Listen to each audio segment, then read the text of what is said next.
Visakha metro rail ప్రాజెక్టుపై కూటమి సర్కార్ ఫోకస్ పెట్టింది. మెట్రో కార్యాచరణను వేగవంతం చేసిన సర్కార్ మొదటి దశ డిపిఆర్ ను ఆమోదించింది. మొదటి దశలో 46.23 కిలోమీటర్ల మేర 3 కారిడార్ల నిర్మాణం చేపట్టనుంది.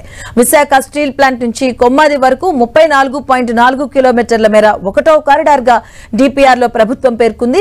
గురుద్వారా నుంచి పాత పోస్టాఫీస్ వరకు 2వ కారిడార్ ను 5.08 కిలోమీటర్ల మేర నిర్మాణం చేపట్టబోతుంది. ఇక 3వ కారిడార్ గా తాడిచెట్లపాలెం నుంచి చినవాల్తేరు వరకు 6.75 కిలోమీటర్ల మేర నిర్మించనుంది. మొదటి ప్రాజెక్టు 46.23 కిలోమీటర్ల పరిధి ఉంటుంది. ఇందులో స్టీల్ ప్లాంట్, కొమ్మాది, గురుద్వారా, పాత పోస్టాఫీస్, తాటిచెట్లపాలెం, చినవాల్తేరు మార్గాల్లో 3 కారిడార్లు ఉంటాయి. వీటి మధ్య మొత్తంగా 42 రైల్వే స్టేషన్లు రానున్నాయి. ఇందుకు 11,498 కోట్లు ఖర్చవుతుందని అంచనా. ఇక మొదటి దశలో స్టీల్ ప్లాంట్, కొమ్మాది మధ్య మొత్తం 29 స్టేషన్లు ఉండబోతున్నాయి.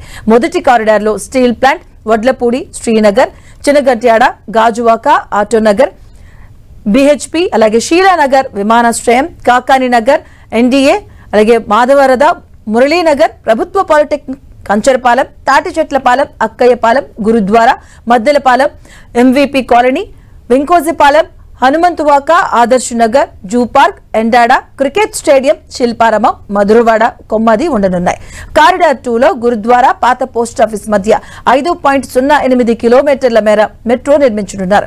ఇందులో 6 స్టేషన్స్ ఉండనున్నాయి. ఇందులో ద్వారకా నగర్, ఆర్టీసీ కాంప్లెక్స్, డాబా గార్డెన్స్, సరస్వతి పార్క్, పూర్ణ మార్కెట్, పాత పోస్టాఫీస్ ఉండబోతున్నాయి. ఇక కారిడార్ 3లో తాటిచెట్లపాలెం, చినవాల్తేరు మధ్య 6.75 కిలోమీటర్ల మేర నిర్మించనున్నారు. ఈ కారిడార్ 3లో 7 స్టేషన్స్ ఉండబోతున్నాయి. ఇందులో railway new colony, railway station, Allipuram, కూడలి, ఆర్టీసీ కాంప్లెక్స్, సంపత్ వినాయక్ నగర్ ఆలయం, సిరిపురం, ఏయూ, అలాగే చినవాల్తేరు స్టేషన్లు ఉంటాయి. ఈ 3 కారిడార్ల నిర్మాణానికి 99.75 ఎకరాలు నిర్మించనున్నారు. ఇందుకు 882 కోట్లు ఖర్చవుతుందని అంచనా వేశారు.